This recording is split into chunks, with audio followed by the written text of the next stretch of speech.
میں دلہن بن کر عمران کے کمرے میں بیٹھی تھی جو پھولوں سے سجا ہوا تھا۔ میری دلہن کا جوڑا بھی میری ساس نے ہی خریدا تھا جو بے حد خوبصورت تھا۔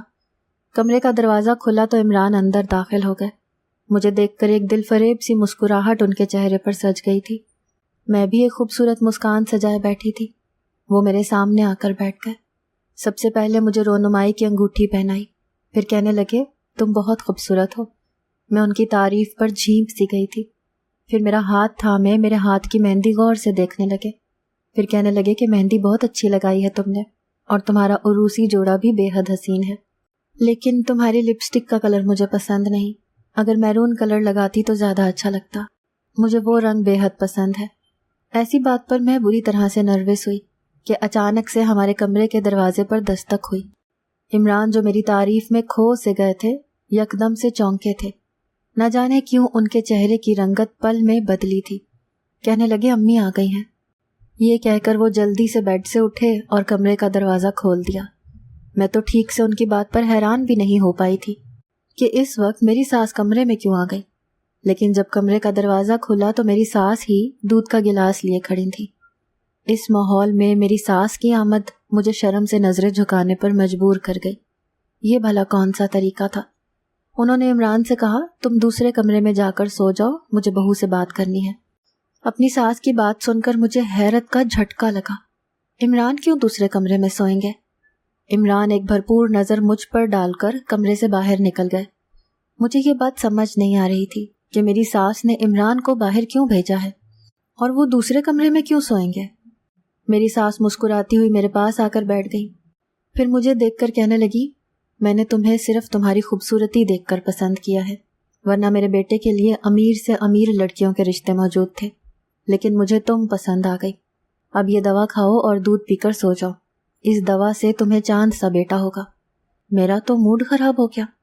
آج کی رات کے لیے ایک نہیں کیا کیا خواب سجائے تھے، لیکن میری ساس تو عجیب تھی، میرے شوہر کو ہی دوسرے کمرے میں بھیج دیا۔ شاید میرے چہرے کے تاثرات دیکھ کر وہ سمجھ گئیں کہ میں غصے میں ہوں۔ مجھ سے کہنے لگی عمران میرے حکم کا غلام ہے، اسی لیے تم میری مانو گی تبھی وہ تم سے ٹھیک رہے گا۔ یہ کہہ کر انہوں نے وہ گولی زبردستی میرے منہ میں ڈالی اور دودھ کا گلاس میرے منہ سے لگا دیا۔ وہ دوا اتنی کڑوی تھی کہ میں نے وہ دودھ سارا ختم کر دیا۔ میری ساس کمرے سے باہر نکل گئی، لیکن چند لمحوں بعد ہی مجھ پر غنودگی سی چھانے لگی۔ میں کچھ ہی دیر میں سو چکی تھی۔ صبح جب میری آنکھ کھلی میں تب بھی دلہن کے لباس میں تھی اور کمرے میں اکیلی تھی۔ میرا سر اب بھی بھاری تھا۔ مجھے رات والی اپنی ساس کی باتیں یاد آنے لگی۔ مجھے اپنی ساس کی سوچ پر افسوس سا ہوا تھا۔ کیسی عورت تھی، بھلا ایسا بھی کوئی کرتا ہے؟ میں کپڑے تبدیل کر کے جب باہر آئی تو میری ساس عمران کے ساتھ ناشتہ کر رہی تھی۔ مجھے دیکھ کر مسکرانے لگی، کہنے لگی آؤ بیٹھو ناشتہ کرو۔ میں عمران کے برابر میں بیٹھ گئی۔ وہ بہت سنجیدہ سے بیٹھے ہوئے تھے، جیسے ان کا بھی موڈ خراب ہو۔ میری ساس میری پلیٹ میں فرائی انڈا ڈالنے لگی۔ عمران چائے پی کر اٹھ کر آفس چلے گئے۔ میری ساس کہنے لگی کہ آج کے بعد تم سادگی میں رہا کرنا، کوئی ضرورت نہیں ہے تمہیں عمران کے سامنے اتنا تیار ہونے کی۔ عمران کے جاتے ہی ان کا رویہ مجھ سے سخت ہو گیا تھا۔ میرے ناشتہ کرتے ہی انہوں نے کچن کا راستہ دکھایا اور کہنے لگی کہ آج کے بعد سارا کچن تم سنبھالو گی۔ میں اپنی ساس کے پل پل بدلتے رویے کو دیکھ کر حیران تھی، لیکن شام کو جب عمران کے ساتھ ایک نوجوان کو دیکھا تو میں حیران ہوئی، کیونکہ وہ تو اکلوتے تھے۔ پھر معلوم ہوا کہ وہ نوجوان میری ساس کا بھانجا تھا، دوسرے شہر سے یہاں رہنے آیا تھا۔ عمران سے بے حد تکلف سا تھا، مجھ سے بڑی بے تکلفی سے یوں بات کر رہا تھا جیسے پہلی ملاقات نہ ہو، مجھے وہ پہلے سے بہت اچھی طرح سے جانتا ہو۔ پھر میری ساس سے کہنے لگا کہ جب عمران جیسے کو اتنی حسین لڑکی آپ نے ڈھونڈ دی ہے خالہ، تو مجھے تو اس سے زیادہ پیاری ڈھونڈ کے ہی دیں گی۔ وہ شخص بات میری ساس سے کر رہا تھا، لیکن اس کی نظریں سر سے پیروں تک میرا جائزہ لے رہی تھی۔ پہلی نظر میں ہی وہ مجھے زہر لگا تھا، بہت ہی چھچھورا سا تھا۔ میں کچن میں چلی گئی۔ پورا دن کئی قسم کے کھانے کا مینیو مجھے میری ساس بتا دیتی تھی۔ میرا پورا دن کچن میں گزرتا تھا۔ رات کو وہ مجھے اپنے ہاتھ سے وہ گولی کھلاتی اور دودھ پلا دیتی، جسے پی کر مجھے فوراً سے نیند آ جاتی۔ آج بھی میں کچن میں کام کر رہی تھی۔ رات کا 1 بج گیا تھا، لیکن کام ختم ہونے کا نام ہی نہیں لے رہے تھے۔ لاؤنج میں کوئی بھی نہ تھا، عمران اور میری ساس سونے جا چکے تھے۔ میں برتن دھو رہی تھی۔ میری عادت تھی کہ میں کچن میں دوپٹہ اوڑھ کر کام نہیں کرتی تھی، اور کچن میں کوئی ویسے بھی مرد نہیں آتا تھا۔ گھر میں صرف عمران ہوتے تھے یا میری ساس، اور وہ دونوں ہی کبھی کچن میں نہیں آئے تھے۔ حالانکہ گھر میں ملازمین موجود تھے، لیکن کچن کا سارا کام میری ساس نے میرے ذمہ ڈال رکھا تھا۔ میں ابھی برتن ہی دھو رہی تھی جب میری ساس کا بھانجا، جس کا نام ظفر تھا، وہ کچن میں آ گیا۔ میں اس کی آمد سے بے خبر تھی، لیکن اس کی بے باک نظروں کی تپش تھی کہ مجھے الجھن سی ہونے لگی۔ مجھے لگا کہ کوئی مجھے دیکھ رہا ہے۔ ایک بات عورت کی فطرت میں موجود ہوتی ہے کہ وہ خود پر اٹھنے والی نظروں کو جان جاتی ہے۔ میں نے بے ساختہ پیچھے پلٹ کر دیکھا تو وہ کمینہ شخص مجھے بڑے غور سے دیکھ رہا تھا۔ اس کی آر پار ہوتی نظروں سے میں کانپ کے رہ گئی۔ بڑی وارفتگی تھی اس کی نظروں میں۔ اس پر ستم یہ کہ میرے پاس دوپٹہ نہیں تھا، اور جہاں دوپٹہ رکھا تھا وہاں وہ شخص موجود تھا۔ اس کی کمینگی سی مسکراہٹ پر میں نے اسے گھور کر دیکھا تو بجائے شرمندہ ہونے کے وہ ڈھیٹ شخص ہنسنے لگا۔ میں نے کہا کہ آپ اس وقت کچن میں کیا کر رہے ہیں؟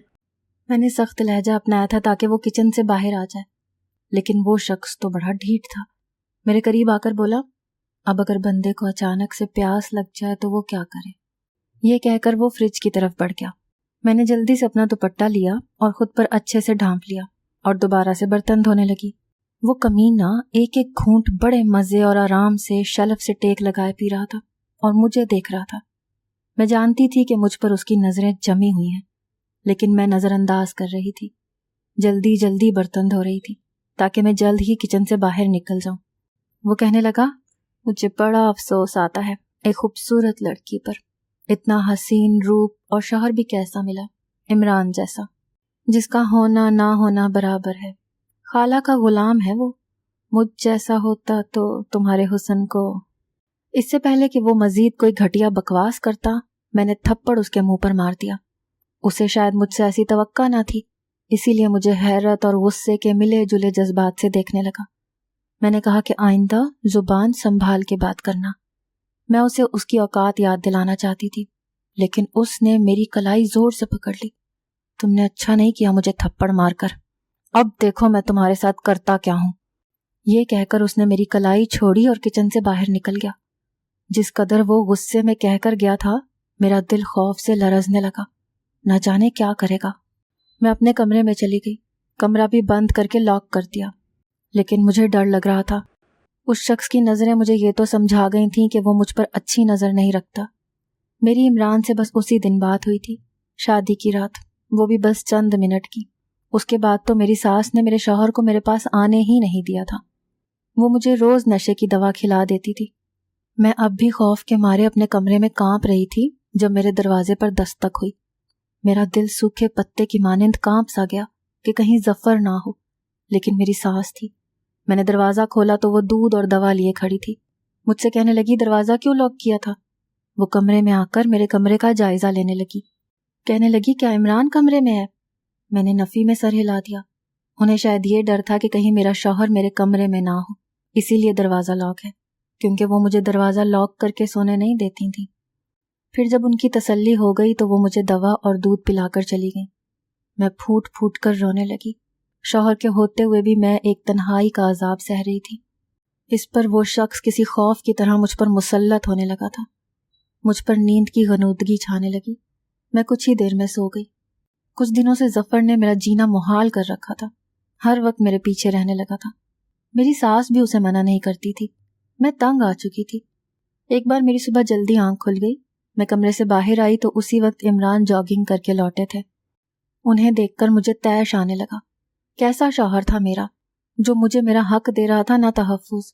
میں ظفر کی بے باک نظروں اور جملوں سے ضد ہو کر رہ گئی تھی۔ وہ مجھے دیکھ کر کتراتا ہوا اپنے کمرے میں چلے گئے اور میں ان کے پیچھے ان کے کمرے میں آ گئی۔ مجھے دیکھ کر وہ کچھ بوکھلا سے گئے، کہنے لگے، تم یہاں کیا کر رہی ہو؟ اگر امی نے دیکھ لیا تو؟ مجھے اس کے خوف پر حیرت تھی۔ میں کوئی غیر تو نہ تھی، ان کی بیوی تھی۔ میں بے اختیار ان کے ساتھ لگ کر رونے لگی۔ میرے رونے کا اثر تھا یا نہ جانے کیا، لیکن وہ مجھے خود سے دور نہیں کر پائے۔ میں نے کہا، آپ مجھ سے کیوں دور بھاگتے ہیں؟ میرے پاس کیوں نہیں آتے؟ آپ کو اندازہ بھی ہے کہ میں کس اذیت سے گزر رہی ہوں؟ میں نے روتے ہوئے ظفر کی ساری بات ان کے گوش گزار کر دی۔ وہ مجھے اپنے حصار میں لے چکے تھے۔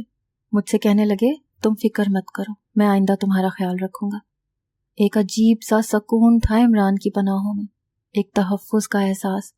میں نے کہا مجھے آپ سے دور نہیں رہنا، مجھے کس بات کی سزا دی جا رہی ہے؟ عمران، آپ کو کبھی میرا خیال نہیں ستاتا؟ کبھی میرے پاس آنے کو دل نہیں چاہتا؟ کیوں دور رہتے ہیں مجھ سے؟ آج تو میں نے سارے شکوے ہی کر ڈالے تھے۔ کہنے لگے امی اجازت نہیں دیتی، ورنہ مجھے تمہارا خیال چین نہیں لینے دیتا۔ اس سے پہلے کہ عمران اپنی میٹھی باتوں سے میرے کانوں میں رس گھولتے، کمرے کا دروازہ بری طرح سے دھڑ دھڑایا گیا۔ وہ ایک دم مجھ سے پیچھے ہٹے تھے، کہنے لگے کہ اگر امی نے تمہیں یہاں دیکھ لیا تو قیامت ڈھا دیں گی، تم کہیں چھپ جاؤ۔ انہوں نے مجھے کمرے کی گیلری میں چھپا دیا اور پھر دروازہ کھولا۔ میری ساس میرا پوچھ رہی تھی۔ وہ کہنے لگے مجھے نہیں معلوم۔ میری ساس کمرے سے باہر چلی گئیں تو عمران نے بھی مجھے کمرے سے باہر نکال دیا۔ میں کچن میں چلی گئی۔ میری ساس مجھے شاید میرے کمرے میں ڈھونڈ رہی تھی۔ جب کچن میں آئی مجھے دیکھا تو پرسکون ہو گئی۔ لیکن اب یہ ہوا تھا کہ عمران اب ظفر کو میرے پاس دیکھتے تو اسے بری طرح سے ڈانٹ دیتے، وہ بھی چپ چاپ باہر چلا جاتا۔ لیکن اب نہ مجھے عمران کے بنا چین آتا تھا، نہ انہیں میرے بغیر۔ ایک بار میں صبح سویرے ہی ان کے کمرے کے پاس آ چکی تھی۔ اس وقت میری ساس سو رہی ہوتی تھی۔ میں نے سوچا عمران کے ساتھ کچھ وقت گزارنے کا موقع مل جائے گا، لیکن یہ نہیں پتا تھا کہ مجھ پر قیامت ٹوٹ پڑے گی۔ میری ساس کی آوازیں عمران کے کمرے سے آ رہی تھیں۔ عمران بھی اونچے لہجے میں بات کر رہے تھے، کہہ رہے تھے کہ امی آپ چاہتی کیا ہیں؟ وہ میری بیوی ہے، میں اب اس سے دور ہرگز نہیں رہوں گا۔ عمران کی بات پر میری ساس نے کہا کہ تم پاگل تو نہیں ہو گئے؟ اگر تم اس کے پاس گئے تو وہ تمہارا سچ جان کر تم سے نفرت کرنے لگے گی۔ میں سوچنے لگی کہ عمران کا سچ کیا ہو سکتا ہے جس کو جان کر میں ان سے نفرت کرنے لگوں گی۔ وہ کہنے لگیں کہ رات کو اپنا کمرہ اچھی طرح سے لاک کر لیا کرو، اگر اس نے رات کو تمہیں دیکھ لیا تو قیامت آ جائے گی۔ یہ سن کے میں متحیر سی رہ گئی کہ ایسی بھی کیا بات ہو سکتی ہے کہ رات کو عمران کو دیکھ کر کچھ برا ہو جائے گا۔ بہرحال میں سوچ چکی تھی کہ آج رات کو دوائی نہیں کھاؤں گی اور عمران کے کمرے میں آؤں گی۔ ایسا بھی کیا سچ ہے رات کو جب میری ساس نے مجھے دوا دی تو میں نے وہ دونوں دانتوں کے نیچے دبا لی اور دودھ پی لیا۔ جیسے ہی میری ساس باہر گئی میں نے واش روم میں جا کر وہ دوا تھوک دی اور رات کو عمران کے کمرے میں چلی گئی۔ ان کا دروازہ لاک نہیں تھا، کمرے کی لائٹ بھی چل رہی تھی۔ میں جیسے ہی کمرے میں داخل ہوئی میرے پیروں تلے سے زمین نکل گئی۔ وہ تو میں وہیں سے اپنا سر پکڑ کر آئی۔ میں اپنے کمرے میں واپس آ کر رونے لگی۔ میری ساس نے میرے ساتھ کتنا بڑا ظلم کیا تھا، میں سوچ بھی نہیں سکتی تھی۔ عمران کی حقیقت جان کر میں خون کے آنسو روئی تھی۔ میری زندگی میری ساس نے برباد کر کے رکھ دی تھی۔ عمران کی نظر مجھ پر نہیں پڑی تھی، لیکن میں ساری سچائی جان چکی تھی۔ دن میں نہ میں باہر گئی نہ میں نے کوئی کام کیا۔ جب میری ساس میرے کمرے میں آئی تو میں نے کہا کہ آپ نے میرے ساتھ بڑا ظلم کیا ہے، مجھ سے یہ بات چھپائی کہ آپ کا بیٹا خواجہ سرا ہے، میں آپ کے گھر کبھی بھی نہیں رہوں گی۔ میری بات سن کر پہلی بار میری ساس کی رنگت اڑی تھی۔ میں گھر چھوڑ کر جانے لگی تھی۔ میری ساس کہنے لگی پہلے میری بات سن لو، پھر چاہے چلی جانا، میں تمہیں نہیں روکوں گی۔ میری ساس کا لہجہ بڑا دکھی تھا۔ جو انکشاف میری ساس نے مجھ پر کیا وہ سن کر میں دنگ سی رہ گئی۔ وہ روتے ہوئے مجھے ساری حقیقت سے آگاہ کر چکی تھی۔ میں نے ان کی بات سن کر جانے کا ارادہ ترک کر دیا۔ رات کو میں عمران کے کمرے میں چلی گئی۔ عمران ایک زنانہ جوڑا پہنے ہوئے تھے، چہرے پر میک اپ تھوپا ہوا تھا، سر پر لمبے بالوں کی وگ لگائی ہوئی تھی۔ میں جب ان کے کمرے میں آئی تو مجھے دیکھ کر وہ دنگ رہ گئے، کہنے لگے تم کیسے میرے کمرے میں آئی ہو؟ شاید وہ میرے سامنے اس حلیے میں تھے اسی لیے مجھ سے گھبرا رہے تھے۔ میں نے کہا میں آپ کی حقیقت سے آگاہ ہوں، مجھے آپ کی والدہ نے سب کچھ سچ سچ بتا دیا ہے۔ یہ سن کر وہ میرے پاس آ گئے، کہنے لگے کہ اب تم میرے پاس ہی رہو گی؟ میں نے کہا ہاں۔ وہ خوش ہو گئے، کہنے لگے ویسے تو انہیں اپنی ہر چیز سے بہت پیار ہے، وہ کسی کو نہیں دیتے، لیکن مجھے ان کے کپڑے پہننے کی اجازت تھی۔ عمران خواجہ سرا نہیں تھے، بلکہ ڈبل شخصیت کے مالک تھے۔ انہیں شروع سے ہی لڑکیاں اٹریکٹ کرتی تھیں، ان کی شخصیت انہیں متاثر کرتی تھی۔ میری ساس اپنے سوشل ورک کے چکر میں پورا دن گھر سے باہر رہتی تھیں اور عمران کے پاس آیا لڑکی رکھتی تھی جسے سجنے سنورنے کا بہت شوق تھا۔ وہ خود بھی میری ساس کی ساڑیاں پہنتی اور تیار ہوتی اور عمران کو بھی ایسا ہی لباس پہنا کر ان کو میک اپ کر دیتی تھی۔ وہ بچپن میں میری ساس کی ساڑیاں پہن کر میک اپ کر کے تیار ہو جاتے۔ ان کی ایسی حرکتوں پر میری ساس نے کوئی خاص توجہ نہیں دی تھی۔ وہ لڑکی رات کو بھی عمران کے ساتھ سوتی تھی اسی لیے رات کو انہیں کہانیاں بھی سناتی تھی اور انہیں لڑکیوں کی طرح تیار بھی کر دیتی تھی۔ وہ چھوٹے تھے، اسی لیے انہیں سب کچھ کرنے کی عادت رہنے لگی اور یہ چیزیں ان کی شخصیت کا حصہ بن گئی۔ اب میری ساس ان کی اس عادت سے بے حد پریشان تھی، کیونکہ وہ اس عادت کو چھوڑنے کے لیے تیار ہی نہ تھے۔ میری ساس ان کا علاج ایک نفسیاتی ڈاکٹر سے کروا رہی تھیں، دوا بھی وہ کھا رہے تھے، سب کچھ ان پر بے اثر تھا۔ وہ مجھے اسی لیے نشہ آور گولیاں دیتی تھیں تاکہ میں سو جاؤں اور عمران کا علاج مکمل ہو جائے۔ پہلے تو ہر وقت لڑکی بنتے رہتے تھے، لیکن وہ دن میں ایک مرد کی طرح سے کام کرتے تھے اور رات کو ایک عورت کی طرح سے تیار ہو جاتے۔ رات کو وہ مجھے کہتے کہ میں بھی ایک اچھا لباس پہن کر تیار رہا کروں، اور وہ خود بھی ایک زنانہ لباس پہن لیتے تھے، اور پھر میک اپ کر کے مجھ سے پوچھتے کہ وہ زیادہ خوبصورت ہیں یا میں۔ مجھے ان کے اس حلیے سے چڑ ہونے لگتی تھی۔